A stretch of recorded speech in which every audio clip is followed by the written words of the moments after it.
I don't think it would be particularly controversial of me to say that, politically speaking, the last 10 years have been pretty interesting. The popularity of Donald Trump as a candidate and his two victories have been framed as this big shift on the right, but that's been accompanied by the same shift on the left with the popularity of figures like Bernie Sanders and AOC and Zohran Mamdani, who's probably going to become the mayor of New York City in a few days. So what's causing this? What factor or central dynamic lies at the core of all this change? I would argue that the popularity of these figures, who to different degrees the political establishment has tried to obstruct, that it all comes back to one thing, which is that many Americans now recognize that the status quo, the political economic system as it's existed for at least the last few decades, is unacceptable, which is kind of what we're here talking about. That the trajectory we are on is bad for them, for their families, the communities, their communities, and most everyday Americans, and that therefore we need to make substantial moves away from it. What those changes are varies a lot depending on who you're listening to, what party they're in, or where they fall on the political spectrum. But in this talk, I want to focus on one faction within the right that is presenting an answer, and it's an answer that evidently it makes a lot of sense to a lot of people, especially young right-wingers, but that I would argue is dangerously wrong. The group doesn't have a single consistent name that it calls itself, but its intellectual core is small and easy to identify. Their lead thinker is a former policy director for Mitt Romney's campaign in 2012 named Oren Cass, and he has a think tank called American Compass that's become sort of a central node for this group. But there are other thinkers like Patrick Deenan, Adrian Vermeulen, I don't know how to say his last name, Sohrab Ahmari, and Steve Bannon, in many ways, is a part of this group. Within the government, J.D. Vance is often associated with them, as are Josh Hawley and Marco Rubio. So some people pretty, at the top of the administration. Those are the big names, but there are plenty of staffers, young scholars, and activists who operate in this kind of American Compass adjacent space. Like I said, there's no clear or agreed upon term to identify this group. They mostly call themselves populists or the new right. That's not very precise. So what does this group believe? Again, Oren Cass is their intellectual leader, or at least the one that's done the most work to flesh out their economic vision. So I'll turn to him. Stated plainly, Cass believes that the right ought to move away from the market fundamentalism or free market dogma that he argues has defined the American right for the last 3 decades or so. From the American Compass website, the conservative economic philosophy they espouse, quote, rejects the market fundamentalism of libertarians who see capitalism as nothing more than economic freedom and thus expect a policy agenda of tax cuts, deregulation, free trade, and union busting to unleash the economy's productive forces, end quote. So big business making big profits is, they say, not to be seen as a good in itself. The strength of the economy should not be judged by the shareholder value of a few big corporations or the endless growth of GDP, but by the productivity of American industry, both the well-being and economic security of the American worker, and the broader national interest. Corporate power is to be seen by conservatives as just as big a threat as big government, a threat that may require the use of state power if it grows out of hand or stands in the way of conservative goals. As Cass puts it, quote, modern multinational corporations have become unmoored from their social purpose and incapable of delivering on it. Their leaders have lost contact with the communities and institutions that might hold them accountable, escaped from the oversight and regulation that would channel their activities, and proven themselves shameless in the face of whatever weak standards of decency the culture still attempts to muster, end quote. So in other words, he argues that the lack of care these corporations are showing to American workers and their communities, the deference to evil foreign regimes like the CCP, and the embrace of extreme, not all that popular far-left social causes, all that stems from a lack of social and government restrictions, that they act badly simply because they're allowed to, and conservatives ought to stop allowing it. He also argues that the right should lean into becoming the party of the American working class, and specifically that it should do so by embracing labor unions. Labor unions the right has long viewed as an enemy. He thinks that improving the well-being and economic strength of the American worker is the proper aim of a conservative economic policy, and that a return to the golden age of labor unionization would be a major step in that direction, essentially. Again, from American Compass, Quote, in a well-functioning capitalist system, participants meet as equals, able to advance their interests through mutually beneficial relationships. Organized labor has traditionally been the mechanism that gives workers an institution of solidarity, power in the market, and representation in the workplace. Strong worker representation can make America stronger, end quote. Finally, Cass and his allies believe that the right's commitment to unmitigated free trade has had tragic consequences for American workers and most small American communities, that it has unnecessarily hollowed out middle America and made America weaker on the world stage, and that a protectionist trade policy is required to begin to repair some of this damage and to get us back on track, or on the track that we would have remained on if not for the right's dogmatic commitment to free trade as a good in itself. In short, Cass, Vance, and most members of this self-proclaimed new right, populist, conservative tribe, whatever you want to call it, believe that the right has erroneously delegated their domestic economic policy to libertarians, and that the results have been disastrous. That is what's caused this terrible status quo that we're here talking about at this event. Now, a lot of these populist conservatives, they really try to play up this stance as being super heterodox. They like to act like they're bold truth tellers, standing up to these old pro-free market dinosaurs in the establishment right. They'll talk about this Reagan-era mythology, this like near religious level of commitment that the right has to the belief that the government should not intervene in the economy at all, and argue that as popular as this belief is, it's been proven wrong by reality, and the right's continued commitment to it is preventing conservatives from accomplishing what they seek to accomplish. It shouldn't be a surprise that as more and more people are waking up to the fact that the status quo is not working for them and their families and most Americans, that a faction that's presenting itself as a sharp departure from the central guiding philosophy of the right is gaining traction in our current moment. So what's wrong with this? We're here talking about why the status quo is so bad, especially for young Gen Z Americans. So why shouldn't young American right-wingers specifically support a sharp departure from the economic beliefs that helped bring this about? Well, I think they should, but the problem with the economic vision as laid out by Orrin Cass, American Compass, and all their acolytes is that they completely completely accept the left-wing progressive narrative of economic history, what I like to call the New York Times version of economic history. And that version of economic history is not just wrong, it's a deliberate deception of mythology meant to help further progressive causes. So if you, like me, attended a public school in a blue state, you already know this story very well. But I suspect even those of you who were raised and educated in a more conservative setting, you're still exposed to this narrative because it's been so baked into our media and our culture. Progressives usually like to start, unsurprisingly, with the progressive era. So they'll point to the mid to late 1800s as the period of laissez-faire capitalism, which is generally accurate. But then, according to this narrative, the people organically grew tired of the consequences of laissez-faire, such as the dangerous and disgusting product quality of important goods like food, as detailed in the opening chapters of Upton Sinclair's novel, The Jungle, or the dangerous working conditions forced on workers by greedy capitalists, as highlighted by incidents like the Triangle Shirtwaist Factory fire.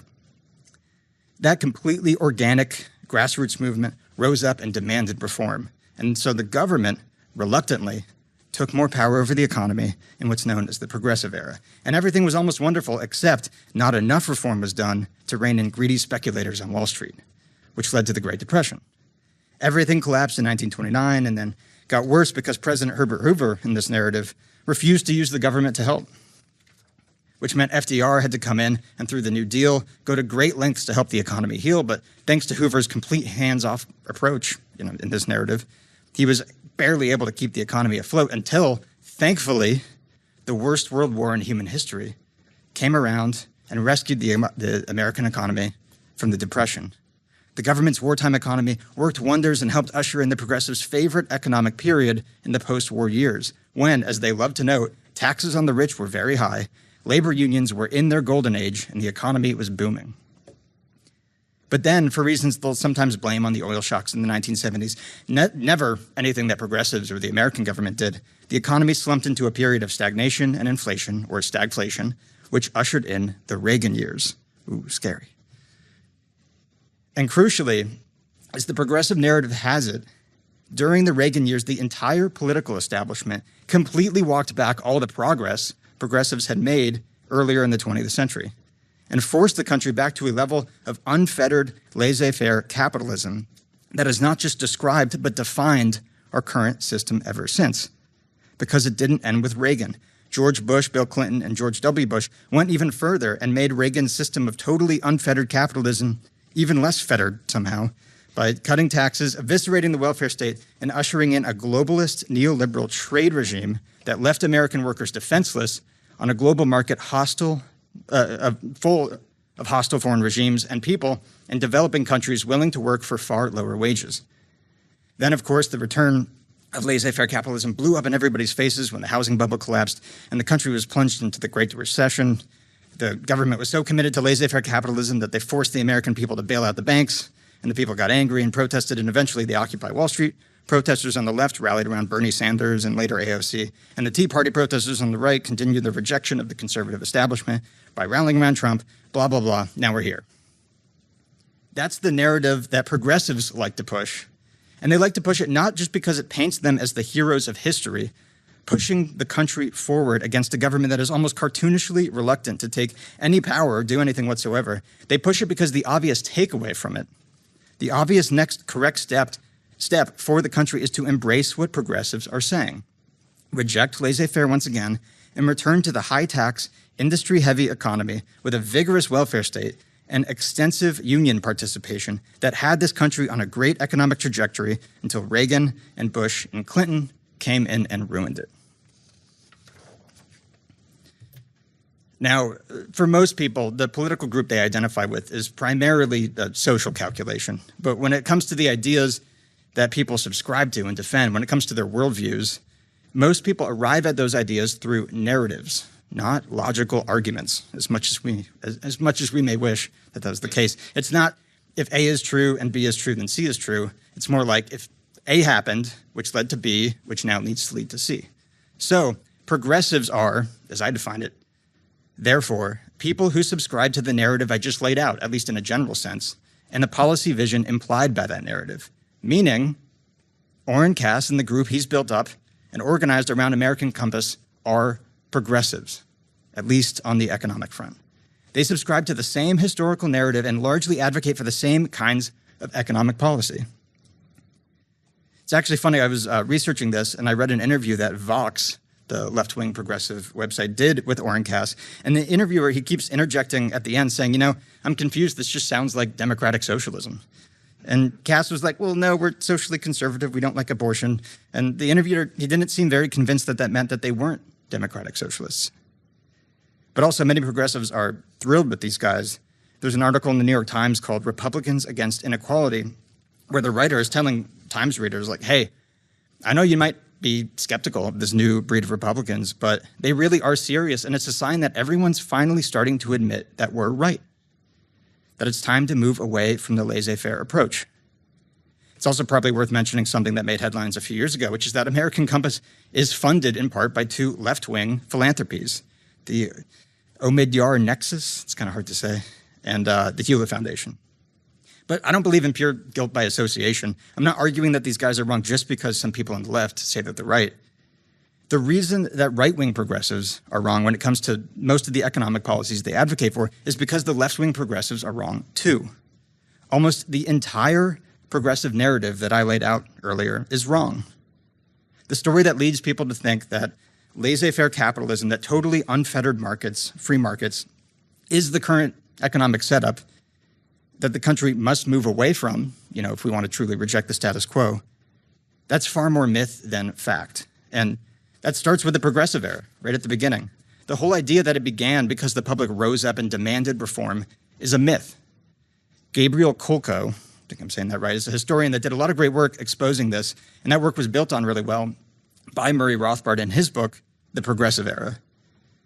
What actually happened was that after trying and failing to form industry cartels and monopolies during the truly laissez-faire days at the end of the 1800s, or during the 1800s, some heads of industry recognized that the only way they'd be able to actually form these cartels and monopolies was with state power. That began with railroads, but it didn't take long for that insight to spread to other sectors like energy, agriculture, and drug manufacturers and healthcare providers as well. I highly recommend you read Rothbard's book because he shows these industrialists and industry interest groups, in their own words, recognizing that if they push for new government interventions in the economy and help implement them themselves, that they could help warp their industries to their benefit. He shows them realizing it, implementing it, and reaping the financial rewards. That is the true dynamic at the heart of the progressive era. The extensive rollout of new agencies and regulations was not designed to hold big business in check. It was meant from the beginning to leverage the power of government to help the businesses that were already on top. And that's how it's worked since.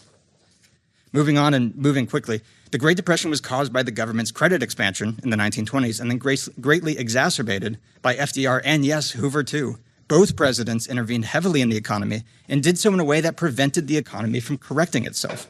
Recessions and depressions are market corrections, and both Hoover and Roosevelt prevented that correction from happening, which froze the economy in this kind of permanent recession state. Then World War II did not help the economy heal. In fact, if you strip out all the government spending, the private economy did not fare well as everything was mobilized for war, which is kind of common sense. In fact, the government's attempts to keep prices high, which was what was preventing the market from correcting during the Depression, that had mostly gone away by the late 1930s. So the economy was already improving. It then got set back with the adoption of the wartime economy during World War II. But when that went away, the economy returned to its pre-war rate of growth. And that is what we think of as the post-war boom. It wasn't high taxes. And besides, there were a lot of loopholes. Like, very few people were paying 90% rates on their income taxes. And it wasn't labor unions. So this could be a whole talk in itself. But I'll direct you to two essays that I think spell this out really well, and both are available on our website. The first is called The Restrictionist Pricing of Labor by Murray Rothbard. And it goes fairly deep into the economics of what specifically labor unions are doing to labor markets. And what he shows is that in a labor market, the only way a union can secure a higher wage for its members is they would have gotten on, by selling their labor services in an individual basis, is if it's able to lower the wages of other workers or exclude them from the market, which is why labor unions have worked so hard to demonize workers, and in a lot of cases, especially during the Golden Age, or the so-called Golden Age, to literally attack outside workers who attempted to undercut the higher-priced union wages. Those outside workers must accept lower wages than they'd get on the market, or some form of underemployment or misemployment or just straight-up unemployment for the labor members, the union members, to enjoy above-market wages. Economic theory is very clear about this. Labor unions do not bring about worker solidarity. They literally pit workers against each other. The second essay leaves the realm of theory and looks at the actual history of labor unions in the U.S. It was written by Morgan Reynolds, a chief economist at the Department of Labor. It's called A History of Labor Unions from Colonial Times to 2009, which is when it was published. It's long, but it's very detailed and it's really good. What Reynolds shows is that labor unions, as we understand them, are actually pretty new. They didn't really exist until the end of the 1800s, which is around the time big business was starting to warp the economy to their own benefit. And when you look at these early labor unions, you find exactly what economic theory would have us expect. Because, surprise, surprise, economic law is not optional. These early unions were very violent, and specifically, they were very violent against other workers. They would mostly use beatings and vandalism, but sometimes arson and bombings against workers threatening their hold over labor markets, their restrictions on the supply. The earliest form of government support they got was, as Reynolds shows, police inaction. The police would stand back and let the workers fight each other, which tended to help the unions more. They were better organized, after all. But then, especially during the 1930s, the federal government came in and began to take over the violent coercion propping up labor unions.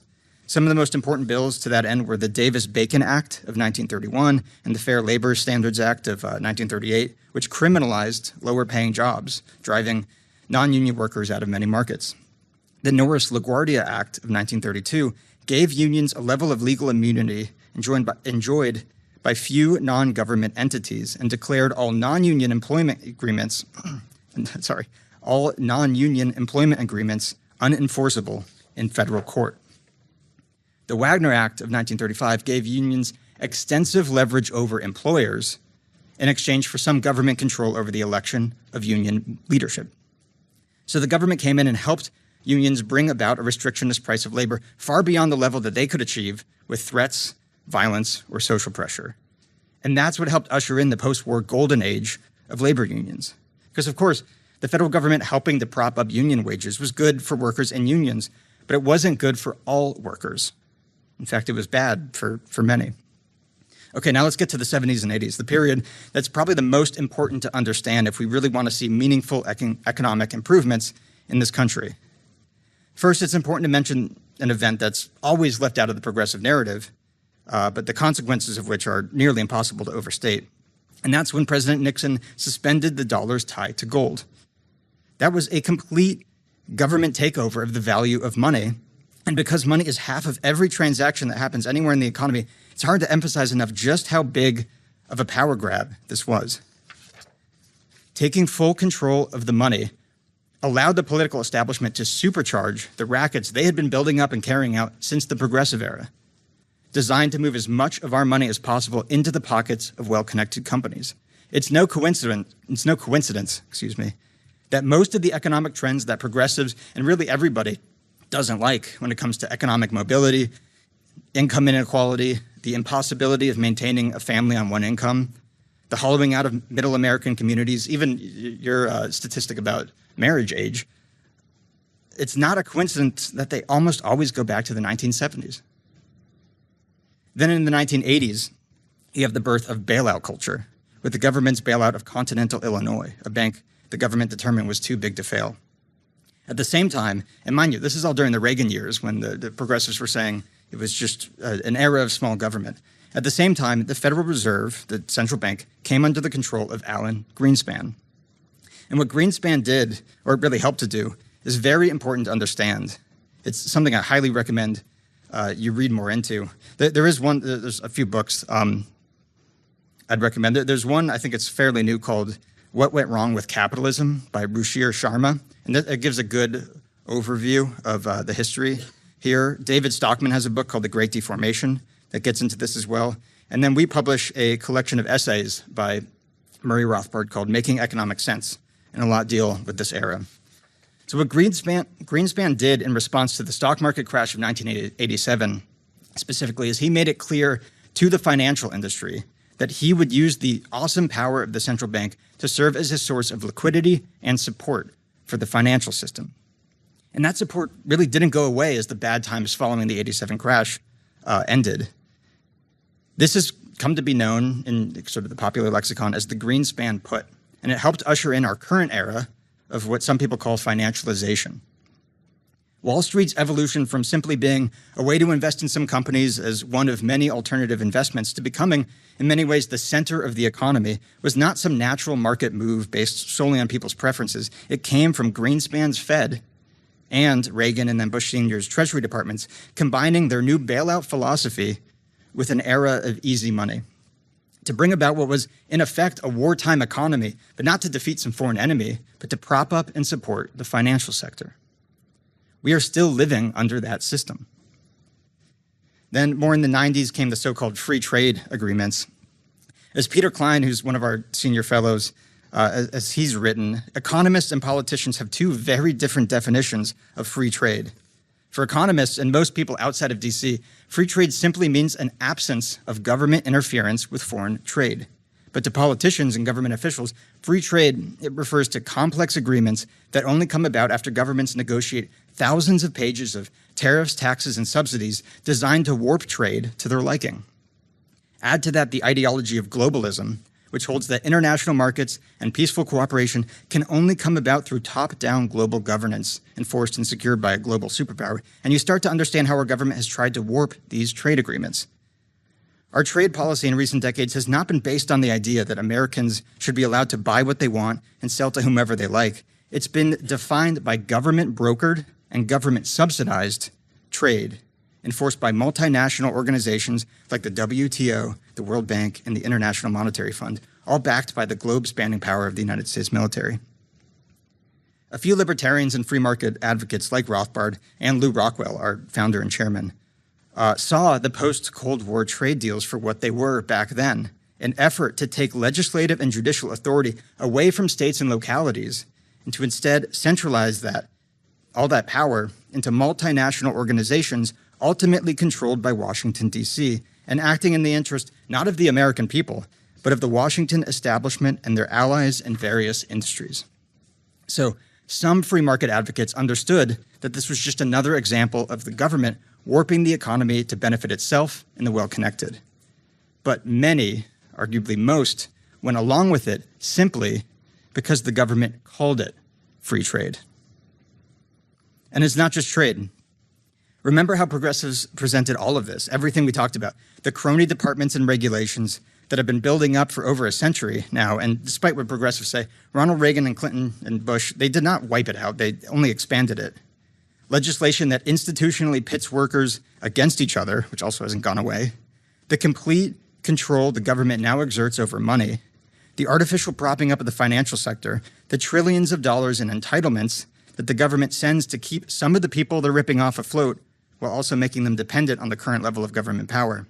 And overall, all the ways that Washington works with well-connected businesses to warp important industries like healthcare, agriculture, education, the financial sector, and really the entire economy to move as much money as possible from the pockets of everyday Americans to the well-connected rich, all of that is, to progressives on the left and right, and the political establishment itself, simply capitalism. The free market, laissez-faire, and free trade. But it isn't. It's cronyism, it's corporatism, it's interventionism, it's progressivism. You can call it whatever you want, but what it is not is a system where the government has nothing to do with the economy. Calling what we've had for the last 40 years laissez-faire capitalism is simply a branding choice meant to mislead you. And it's meant to prime you, so whenever there's an economic crisis of any kind, your immediate reflex is to conclude that the crisis only happened because you have too much economic freedom. Young Americans and young right-wingers are absolutely correct to reject the awful status quo. It's this awful system that's been ripping them off. But instead seek a better system. But to really, truly reject it, you first have to understand it. And it would be a major mistake for the right to delegate their understanding of what's gone wrong under the current system to their ideological opponents. Thank you.